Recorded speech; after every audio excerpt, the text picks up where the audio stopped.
Welcome to Sunday worship service with us. हम आपका स्वागत करते हैं आज रविवार की सेवा में हमारे साथ जुड़ने के लिए। We thank you for being with us. धन्यवाद करते हैं हमारे साथ होने के लिए। We count ourselves privileged to be with you. हम अपने आप को सौभाग्यशाली मानते हैं आपके साथ होने के लिए। Shall we go in the time of prayer? आइए इस समय हम प्रार्थना में चलेंगे। Father God, we thank you for one more opportunity that you gave to us.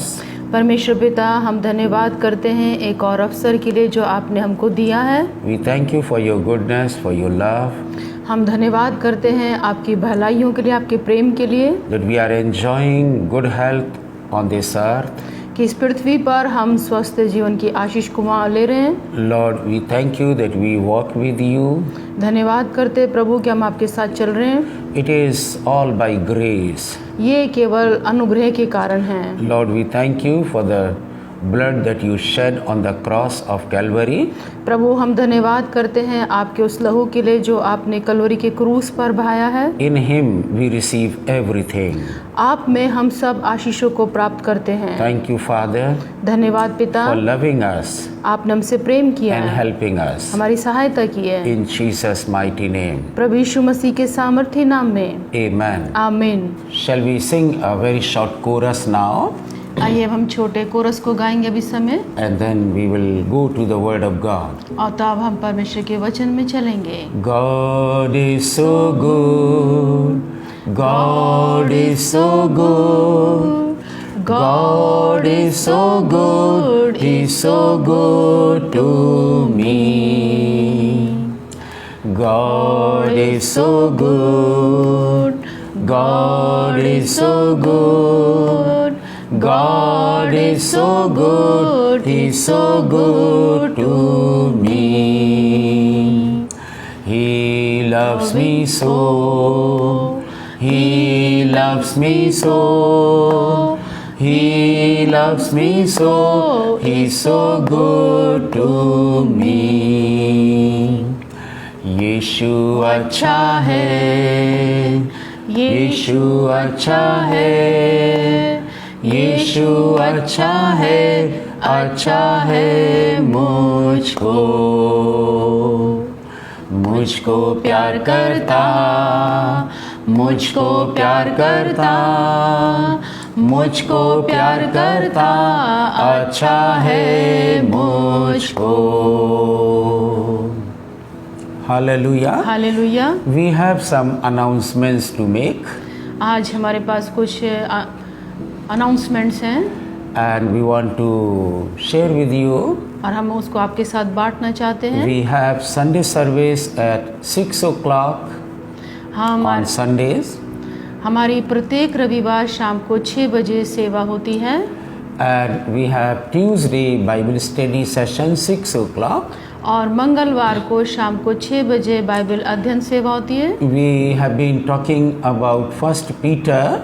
और हम बातचीत कर रहे हैं पहले पत्रस के ऊपर। We believe that these are a blessing for you. हम ये विश्वास करते हैं कि ये आपके लिए आशीष में हैं। And we have Friday fasting and prayer meeting 11 o'clock. और शुक्रवार को हमारी 11 बजे उपवास प्रार्थना होती है। You can join with us. आप हमारे साथ जुड़ सकते हैं। And all these teachings or all these services are also available on the YouTube. ये सारी सेवाएं YouTube पर उपलब्ध हैं। You can go to Jeevan Jeevan Ministries page. आप जा सकते हैं जीवन जीवन मिनिस्ट्री पेज पे, And you can subscribe. और आप उसको सब्सक्राइब कर सकते हैं। And if you want, you can share these teachings with the needy people. और आप चाहते हैं तो आप ज़रूरतमंद लोगों को भी इन शिक्षाओं को उनके साथ बांट सकते हैं। Our teachings are very simple हमारी शिक्षाएं बड़ी साधारण हैं and very practical. और बड़ी ही प्रैक्टिकल हैं। And you will not be ashamed of what you are hearing from us. और उससे आपको जो हमसे सुन रहे हैं उससे आपको लज्जित होना नहीं पड़ेगा। Hallelujah. Hallelujah. We thank God for one more opportunity that we are here with us. हम धन्यवाद करते हैं एक और अवसर के लिए जो आज हमको फिर से मिला है। And we want to continue the same series that we have been talking about for the last few Sundays. हम उसी शिक्षा पर जिसके पिछले कुछ रविवार से हम बातचीत कर रहे हैं उसी शिक्षा पे चलेंगे। We have been talking about generational curse. हम बातचीत कर रहे हैं पीढ़ियों से चला आ रहा श्राप। That means somebody in our generation past has done something wrong and we are bearing the fruit of their wrongdoings. इसका अर्थ ये है कि हमारे पूर्वजों ने कुछ गलत किया है जिसको आज भी बोझ को लेकर के हम चल रहे हैं। So how we can understand all these details? तो कैसे हम इस पूरी विवरण को हम समझ पाएं? So far we have been able to understand the symptoms of the person who is under curse. और अभी तक हम इन बातों को समझ पाए हैं कि जो श्राप के अंदर है कोई व्यक्ति उसके बारे में। And what the Bible says about generational curse. और बाइबल पीढ़ियों के श्राप के बारे में बोलती है। And then we have also talked about how they enter into a life of a believer. और हमने बातचीत की है कि कैसे एक विश्वासी के जीवन में ये प्रवेश करती हैं। And how they come from the old generation to the present generation. और ये कैसे पुरानी पीढ़ी से नई पीढ़ी के अंदर आती हैं। And this is a long subject. और ये एक लंबा विषय है। And that is why we are still continuing how these curses come into a life of a believer. इसलिए हम इसको आगे लगातार लेके चलेंगे कि कैसे एक ये विश्वासी के जीवन में काम करती हैं। Yes, we take much time. जी हम समय लेंगे। But we want you to understand this subject very seriously and very clearly. और इस विषय को हमें बड़ी गंभीरता से इस विषय को समझना होगा। Because if we don't understand these generational curses, we will not be able to remove it from our lives. यदि हम इसको जो पीढ़ियों से चला आ रहा श्राप है इसको नहीं समझ पाएंगे तो इसको हम अपने जीवनों से दूर नहीं कर पाएंगे। So we have to be serious when we study these such topics. और इसलिए हमको जब इन विषयों पर हम बातचीत करते हैं तो हमको गंभीर होने की आवश्यकता है। Last Sunday we have talked about few things, 6 or 7 things. पिछले रविवार को हमने 6-7 बातचीत की थी। And today we have 7th point. और आज भी हमारे पास 7 पॉइंट्स हैं। The 7th point is that if your generation, in some generation there has been a murder, this spirit of murder will continue to the 4th generation. आज हम बातचीत करेंगे कि यदि हमारी वो पूर्वजों ने हत्या की है तो वह आज भी हमारी 4थी पीढ़ी तक वो पाप श्राप चला जाएगा। So if somebody has murdered in the past, यदि किसी ने पुरखाओं ने कोई हत्या की है it will affect the future generation. तो जो भविष्य की पीढ़ी है यह उसमें भी जाएगा।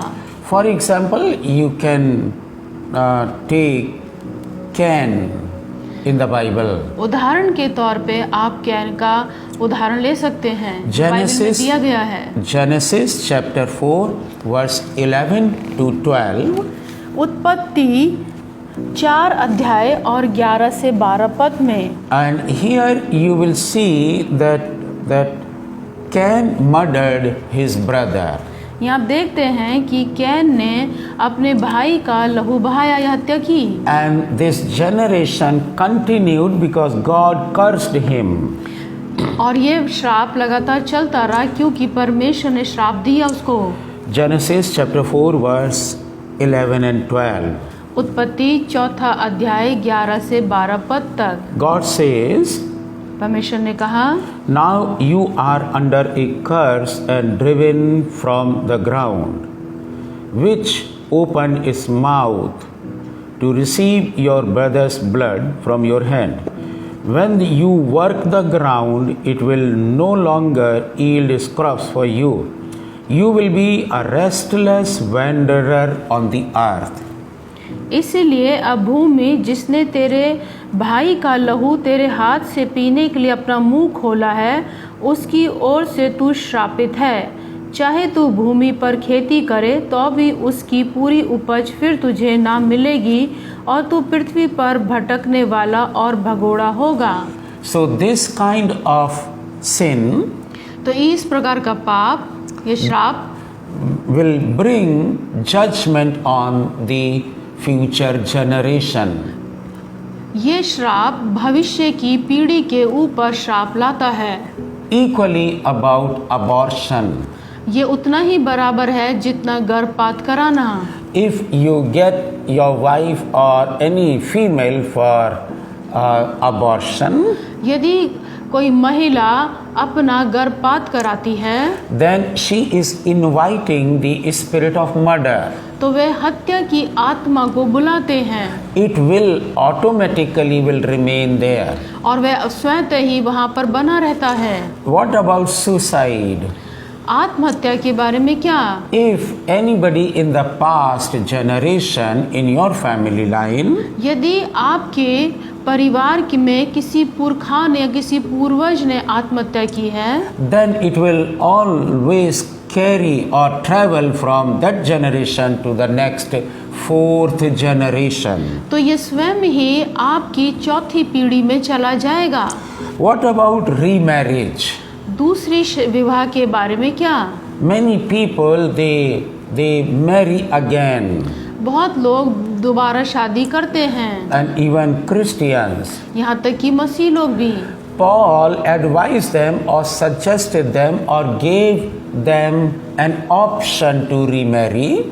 पौलुस ने सुझाव दिया था दूसरी विवाह के बारे में If your wife is dead कि यदि तुम्हारी पत्नी मर जाती है or your husband is dead, और यदि तुम्हारा पति मर जाता है you can marry again. तो तुम दोबारा शादी कर सकते हो। But remember, लेकिन याद रखें, this is not a commandment. ये आज्ञा नहीं है, It is only conditional advice. ये केवल शर्त के साथ एक सुझाव है। It is not compulsory that the person who is above 50 or 55 should marry again.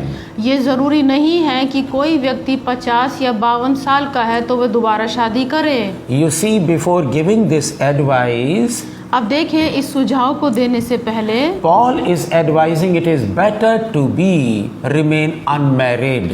पौलुस कहते हैं कि अच्छा है कि वे व्यक्ति अविवाहित रहे, But because of your passion for your flesh, आपकी शरीर की अभिलाषा के कारण if you are not able to bear it, यदि आप उसको नहीं सहन कर सकते then only you can go for this proposal.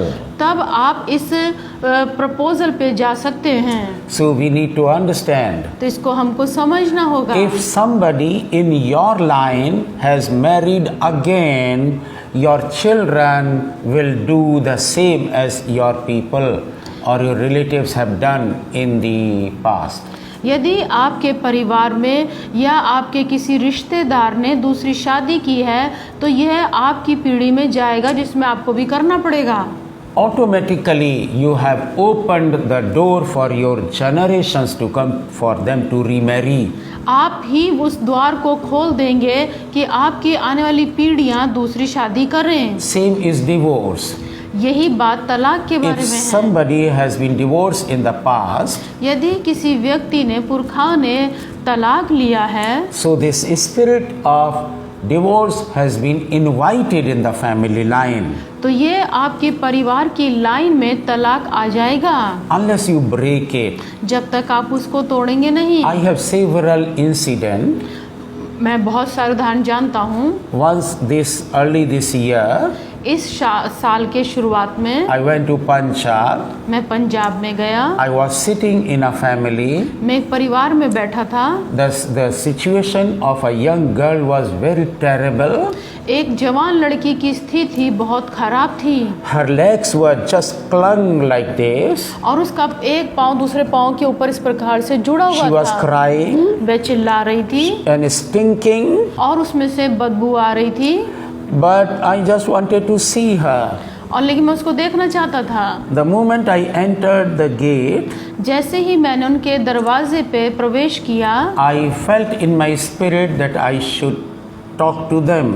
तो मैंने अपनी आत्मा में इसको जान लिया कि मुझे उनसे बातचीत करनी है। And I told the elders of the family और मैंने उस परिवार के बुजुर्गों को बताया that this girl is now 21 years old. और ये लड़की अभी 21 साल की है। When she was born, she was normal. जब वे पैदा हुई थी तो वह ठीक थी, साधारण थी। When she was 3 years old, जब वे 3 साल की हुई this problem started in her life. और ये समस्या उसके जीवन में आ गई। And what is the cause of this problem? इस समस्या का कारण क्या था? And I told them that somebody in your family line has committed murder many years ago in this plot of land. मैंने उनको बताया कि आप बहुत साल पहले आपके किसी व्यक्ति ने जिस भूमि पे, इस पृथ्वी पर किसी ने मर्डर या हत्या की है। And this is the cursed plot or cursed house. ये जो जमीन है, ये घर है, ये श्रापित है। Since I do not know Punjabi very well, क्योंकि मैं पंजाबी बहुत अच्छी तरीके से नहीं जानता, so they were talking about themselves. तो वे आपस में बातचीत करने लगे। And I wanted to confirm this fact with one older lady. और मैंने इस सच्चाई को एक जो बुजुर्ग महिला थी उससे जानना चाहा। And she said, no, let it go, no problem. उन्होंने कहा कि नहीं, कुछ नहीं होता, इसको जाने दो। And she consented that this happened. और तब उसने बाद में कहा कि हाँ, ये घटना घटी थी। She was reluctant in the beginning, शुरू में वह उसका जवाब देना नहीं चाहती थी, but later she said, yes, this is the true story.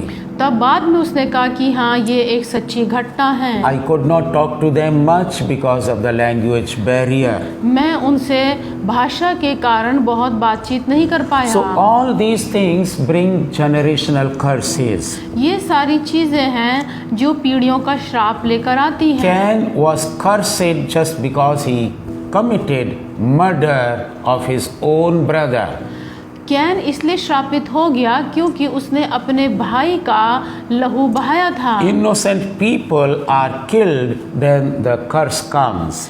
जब निर्दोष लोग मारे जाते हैं तो उनका श्राप पड़ता है। Point number 8.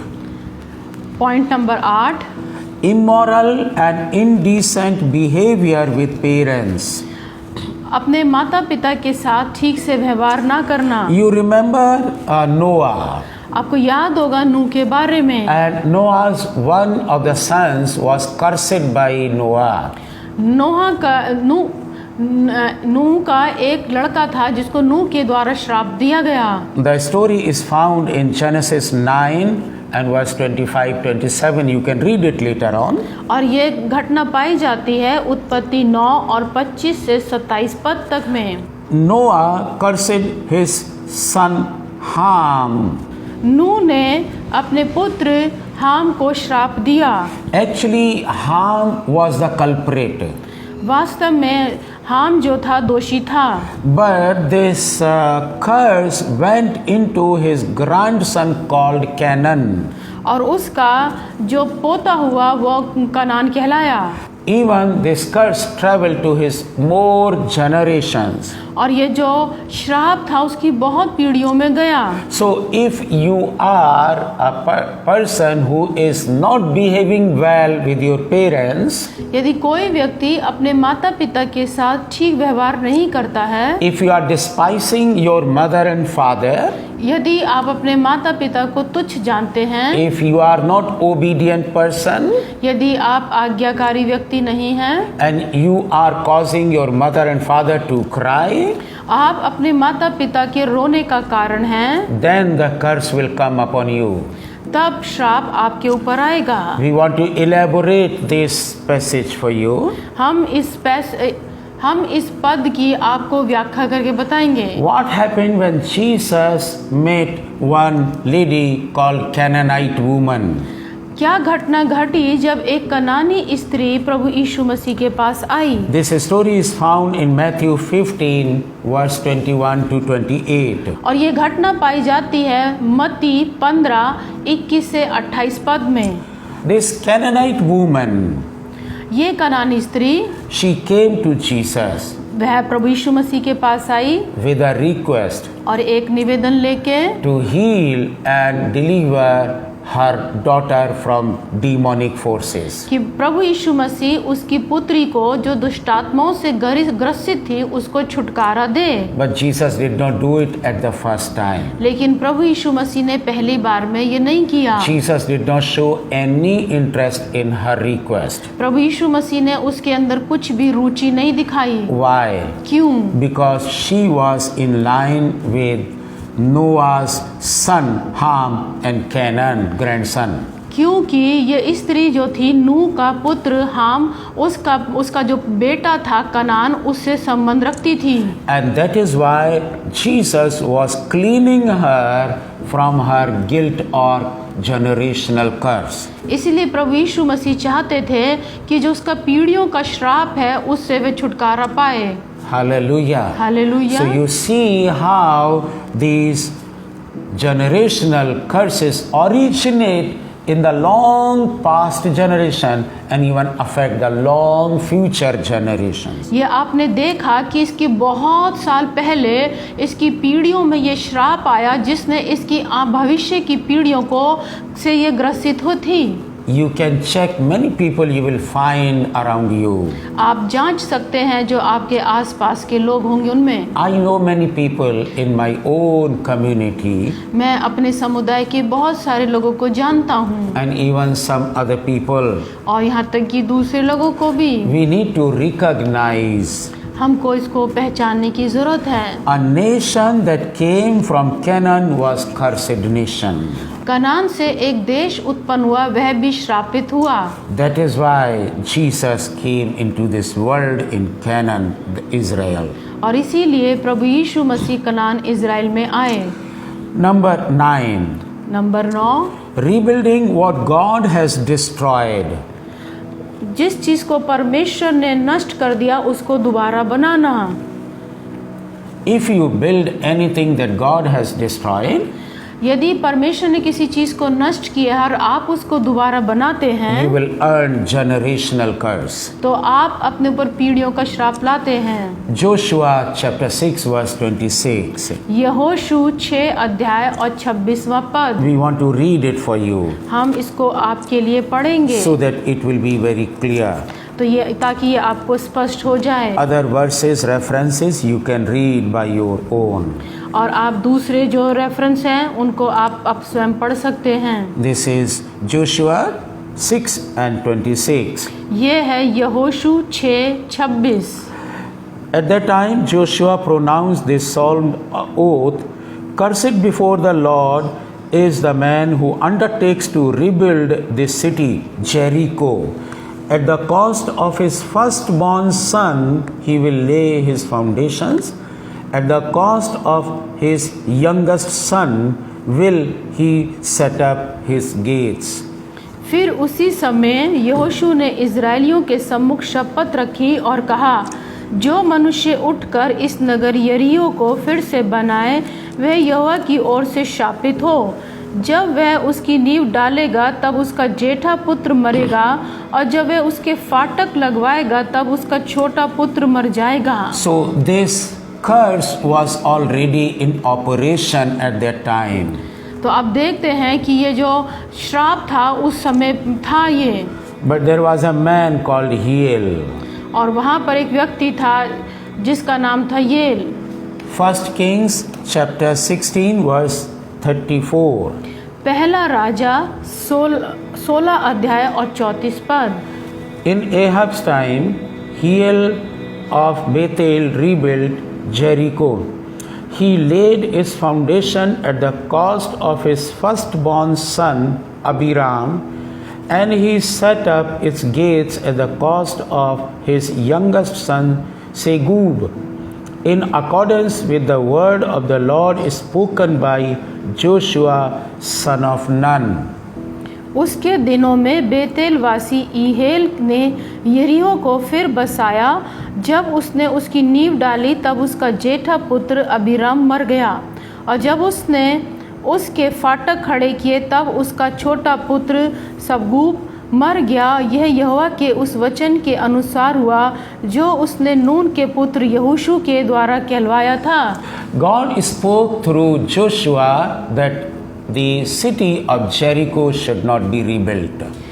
परमेश्वर ने यहोशू के द्वारा बताया था कि कोई भी इस नगर को फिर न बसाए। And if somebody wants to rebuild it, यदि कोई व्यक्ति उसको दोबारा बनाएगा, his first son will die उसका पहलौठा पुत्र मर जाएगा and his second son will also die. और उसका दूसरा पुत्र भी मर जाएगा। So there was a man called Hiel एक व्यक्ति था ईहेल from Bethel.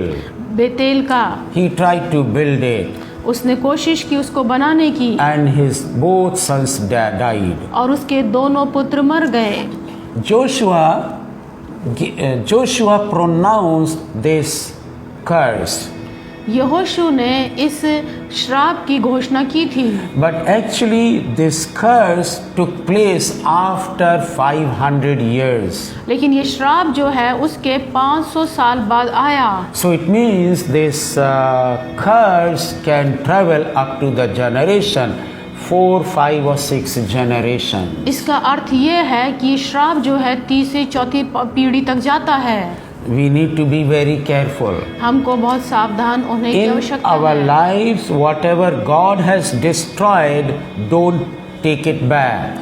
यदि हमारे जीवनों में किसी चीज को परमेश्वर ने नष्ट कर दिया तो उसको दोबारा ना लें। If before coming to the Lord, प्रभु यीशु मसीह के पास आने से पहले you were smoking, यदि प्रभु यीशु मसीह के पास आने से पहले सिगरेट या बीड़ी पीते थे, or you were drinking, और आप यदि शराब पीते थे, living in sin, आप पाप में जीवन जीते थे, you have come to Jesus और आप प्रभु यीशु मसीह के पास आए, and you lived a holy life for 2 years, और आप 2 साल तक पवित्र जीवन जीते रहे, then you have started again drinking or smoking, और फिर से आपने दोबारा से शराब पीना और सिगरेट पीना शुरू कर दिया, then you are building what God has already destroyed. तो आपने जिस चीज को परमेश्वर ने नष्ट कर दिया उसको आप दोबारा बना रहे You हैं। will bring upon yourself the curse of God. आप अपने ऊपर परमेश्वर की ओर से श्राप ला रहे हैं, And you are opening the door for curse for your next generations. और आप अपने आने वाली पीढ़ी के लिए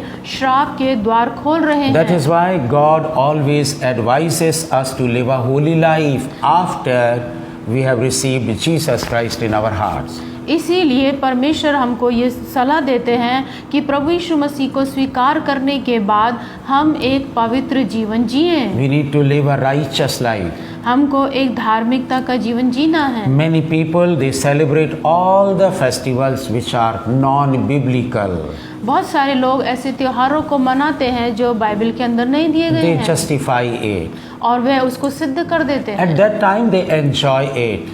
उस समय तो वे आनंद मनाते हैं, God says nothing about it. और परमेश्वर उसके विषय में कुछ नहीं कहता God है। still gave them food and clothing and shelter. तो अब भी परमेश्वर उनको भोजन और रहने के लिए स्थान देता है।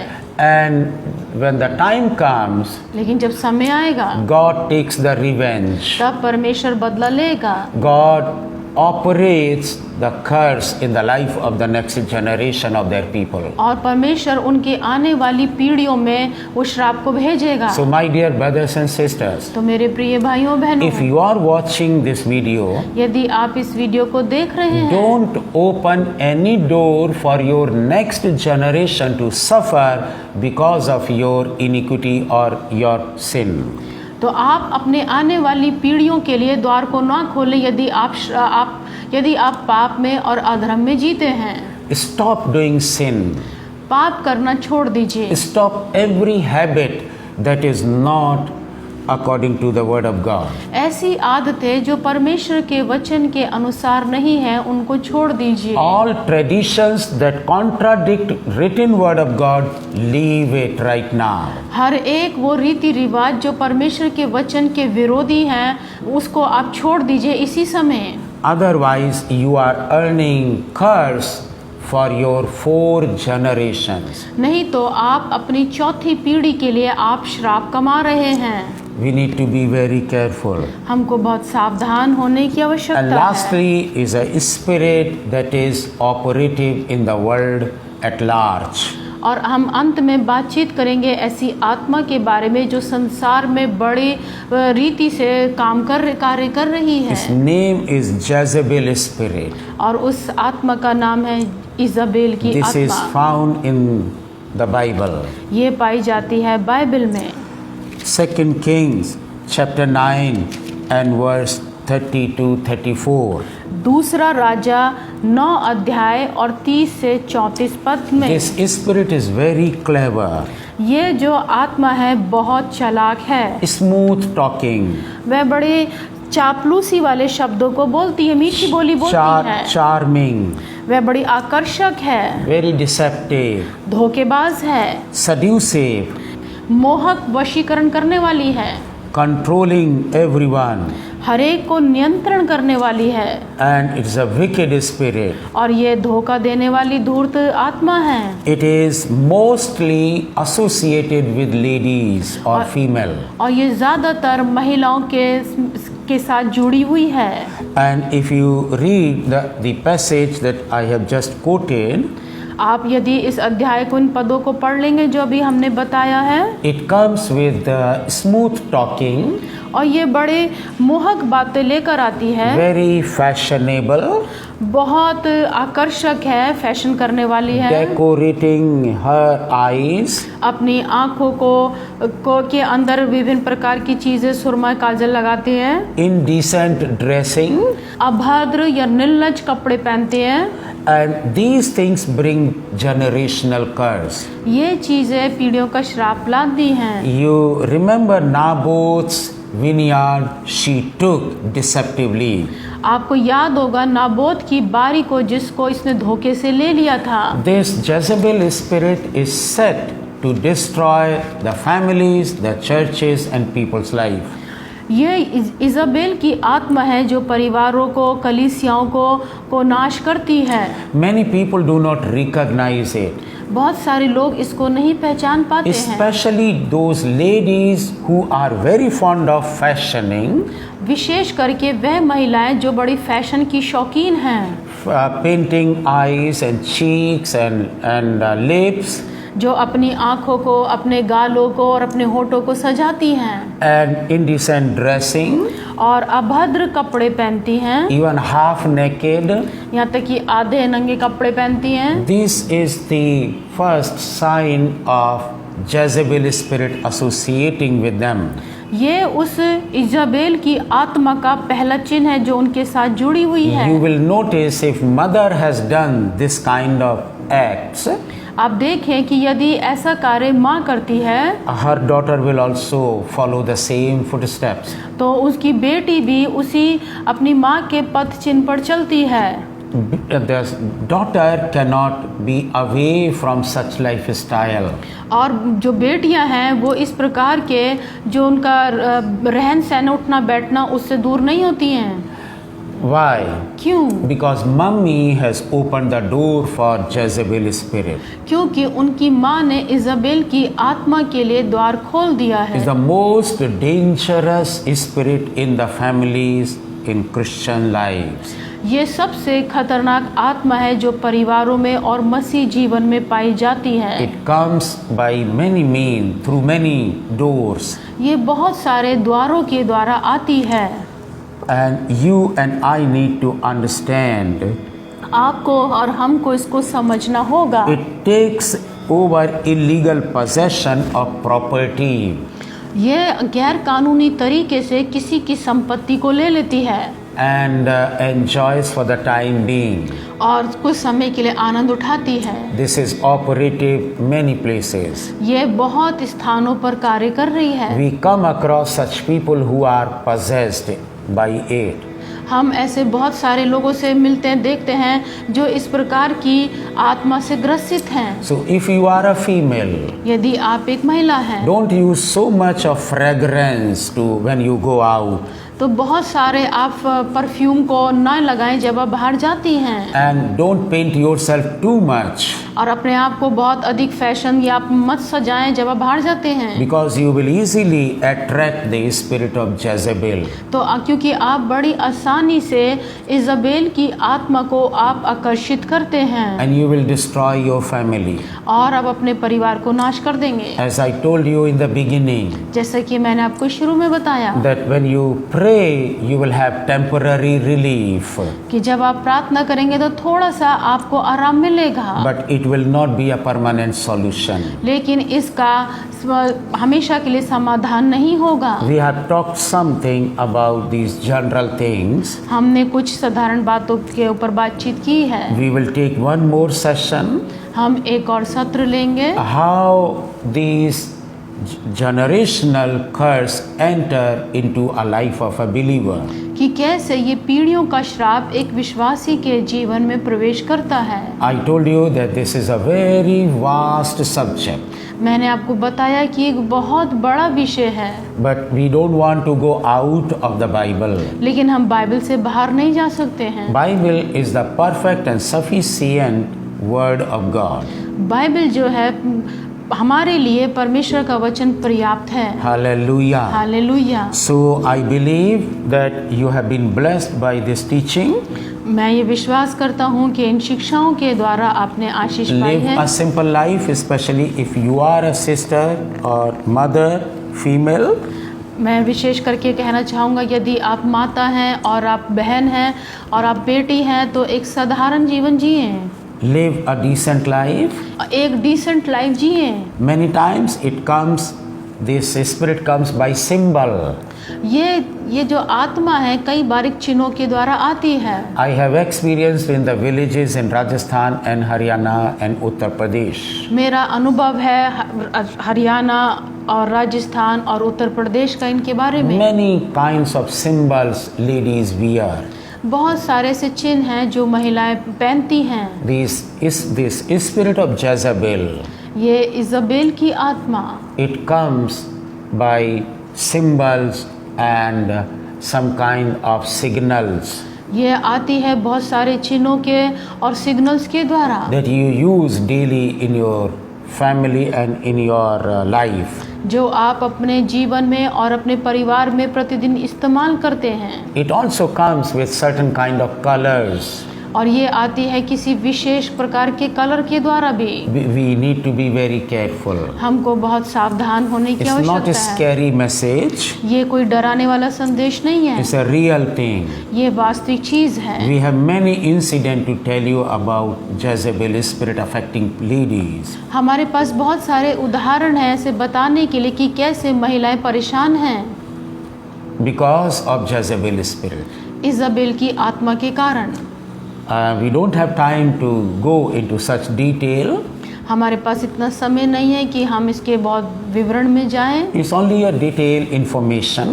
ये केवल ऐसा विवरण है जो कि जिसकी केवल आपके को सूचना दी है। And you can take these details all together. आप इन सारी सूचनाओं को इकट्ठा कर सकते हैं। And if such a spirit is operating in your life, in your family life, यदि आपके परिवार में या आपके जीवन में ये ऐसी कोई आत्मा कार्य कर रही है then you can rebuke it. तो आप उसको डांट सकते हैं। Very soon we will tell you how to rebuke the spirit of generational curses. हम बहुत जल्दी बताएंगे कि कैसे आप पीढ़ियों के श्राप को आप डांट सकते हैं। But before that, लेकिन इससे पहले we have so many things to share with you, हम आपको और भी बहुत सारी बातें बताएंगे so that you will know that there exists the generational curse in this world. कि ताकि आप जान लें कि पीढ़ियों का श्राप का अस्तित्व इस संसार के अंदर है। It is not unbiblical. ये बाइबल के बाहर नहीं है। It is biblical teaching, my dear brothers and sisters. मेरे प्रिय भाइयों और बहनों, ये बाइबल की शिक्षाएं हैं। You have to believe them. आपको उन पे विश्वास करना You होगा, have to recognize them आपको उनको पहचानना होगा and just set yourself free. और अपने आप को स्वतंत्र करें Enjoy the life unto fullness. और भरपूरी का आनंद आप लें। प्रभु यीशु Jesus said, I came to give you abundant life. प्रभु यीशु मसीह ने कहा, मैं इसलिए आया कि तुम बहुतायत का जीवन पाओ। Abundant life is not in heaven. बहुतायत का जीवन स्वर्ग में नहीं है, It is on the earth. ये केवल पृथ्वी पर है। Eternal life is there in heaven. अनंत काल का जीवन स्वर्ग में है। We need to live a life of abundance on this earth. हमको इस पृथ्वी पर भरपूरी का जीवन जीना है। We believe that you have understood this message. हम ये विश्वास करते हैं कि आप इस संदेश को समझ पाए हैं। We will continue next Sunday the same topic. हम अगले रविवार को इस विषय पर फिर से बातचीत करेंगे। Until then, तब तक we will pray and disperse this congregation. तब तक हम प्रार्थना करेंगे और इसको समाप्त करेंगे। Father God, we thank you that you have given us everything in clear mind. परमेश्वर पिता, हम आपका धन्यवाद करते हैं कि आपने स्पष्ट मन से हमको ये सब चीज़ें बताई हैं। We thank you for helping us to communicate the fact that generational curse is a real curse. प्रभु, हम धन्यवाद करते हैं कि प्रभु जी आपने सहायता की ताकि इन सत्य को, जो पीढ़ियों का श्राप है, उसको हम बताने पाए हैं। Lord, we thank you that you have helped our brothers and sisters so that they could understand it. प्रभु, हम प्रार्थना करते हैं हमारे भाई बहनों की सहायता करें ताकि वे इसको समझ सकें। We thank you, Father, for your love and your compassion. हम धन्यवाद करते हैं पिता आपके प्रेम के लिए और आपके तरस के लिए। Bless our dear brothers and sisters. हमारे प्रिय भाइयों बहनों को आशीष दे। If any one of them is suffering from generational curse, यदि कोई ऐसा व्यक्ति है जो पीढ़ियों के श्राप से पीड़ित है, Lord, we pray that you will liberate them. हम प्रभु प्रार्थना करते हैं आप उसको स्वतंत्र करें, Set them free उनको स्वतंत्र करें by the blood of Jesus, प्रभु यीशु मसीह के लहू by के the द्वारा, power of the Holy Spirit. पवित्र आत्मा की सामर्थ्य के द्वारा। Help us, O God, प्रभु हमारी सहायता so करें that we can live a victorious life on this earth. ताकि इस पृथ्वी पर हम एक विजयी जीवन जी सके। In Jesus' mighty name. प्रभु यीशु मसीह के सामर्थ्य नाम में Amen. आमीन। Amen. आमीन। Shall we receive benediction? आइए हम आशीष वचन को प्राप्त करेंगे। Now the love of the Father अब हमारे परमेश्वर पिता का प्रेम and the grace of our Lord Jesus Christ और हमारे प्रभु यीशु मसीह का अनुग्रह and the sweet fellowship of the Holy Spirit और पवित्र आत्मा की मधुर संगति be with us हमारे साथ and all the brothers and sisters on this earth और इस पृथ्वी के सारे भाई बहनों के लिए from now on और अब से लेकर सदा तक forevermore. और सदा तक रहे। Amen. आमीन। Amen. Amen. Amen.